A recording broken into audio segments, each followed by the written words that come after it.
প্রিয় শিক্ষার্থী বন্ধুরা, আসসালামু আলাইকুম। আশা করি আল্লাহর রহমতে আপনারা সকলে ভালো আছেন। তো ইতিমধ্যে আপনারা দেখতে পারছেন দিনাজপুর বোর্ডের প্রশ্নপত্রের সমাধান নিয়ে আজকের এই ভিডিও। অবশ্যই আপনারা ভিডিওটি শেষ পর্যন্ত দেখবেন। অর্থাৎ দিনাজপুর বোর্ডের প্রশ্নপত্রের সমাধান আমাদের কাছে এসে পৌঁছেছে, তো সেটা আপনাদেরকে দেখিয়ে দিচ্ছি।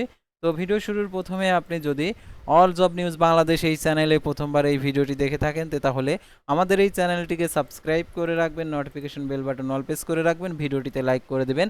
আর যারা ইতিমধ্যে আমাদের এই চ্যানেলটিকে সাবস্ক্রাইব করে পাশে রয়েছেন তাদেরকে অসংখ্য ধন্যবাদ। আর যারা আমাদের ফেসবুক পেজে ভিডিও দেখছেন, ফেসবুক পেজটি ফলো দিয়ে রাখবেন। ডিসক্রিপশন বক্সে আমাদের ফেসবুক পেজের লিঙ্ক দেওয়া রয়েছে, তো এখানে ক্লিক করে দেবেন, সাথে সাথে আমাদের ফেসবুক পেজে নিয়ে যাবে। তো আমাদের ফেসবুক পেজ এবং ইউটিউব চ্যানেলের সকল ধরনের নিয়োগ বিজ্ঞপ্তির আপডেট জানতে পারবেন, পাশাপাশি নিয়োগ পরীক্ষার। তো আর কথা না বাড়িয়ে চলে যাচ্ছি মূল বিষয়ে। তো ভিউয়ার্স, দেখতে পাচ্ছেন এখানে দিনাজপুর বোর্ডের যে গ নম্বর সেটের প্রশ্নপত্র সমাধান। তো একের হবে হচ্ছে ঘ, দুয়ের হবে ক, তিনের হবে খ, চারের হবে গ, পাঁচের হবে ক, ছয়ের হবে গ, সাতের হবে খ। তারপর দেখতে পাচ্ছ এখানে যে আটের হবে ক, নয়ের হবে ক, দশের হবে ঘ, এগারোর হবে খ, বারোর হবে খ, তেরোর হবে ঘ। তো তারপর আমরা পরবর্তী পাতায় চলে যাব।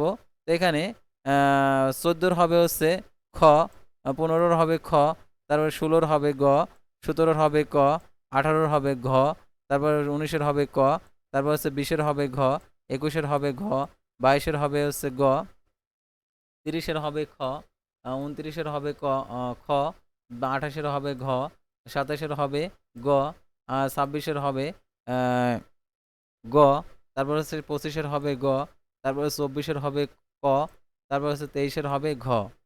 তো এই ছিল দিনাজপুর বোর্ডের আর কি অ্যান্সার পত্র। তো যারা আমাদের চ্যানেলে ভিডিও দেখছো, অবশ্যই আমাদের এই চ্যানেলটিকে সাবস্ক্রাইব করে রাখবে। নেক্সট অর্থাৎ পরীক্ষার প্রশ্নপত্রের সমাধান আমাদের চ্যানেলে দেওয়া হবে, সেহেতু অবশ্যই আমাদের এই চ্যানেলটিকে সাবস্ক্রাইব করে রাখবে, ফেসবুক পেজটি ফলো দিয়ে রাখবে। আল্লাহ হাফেজ।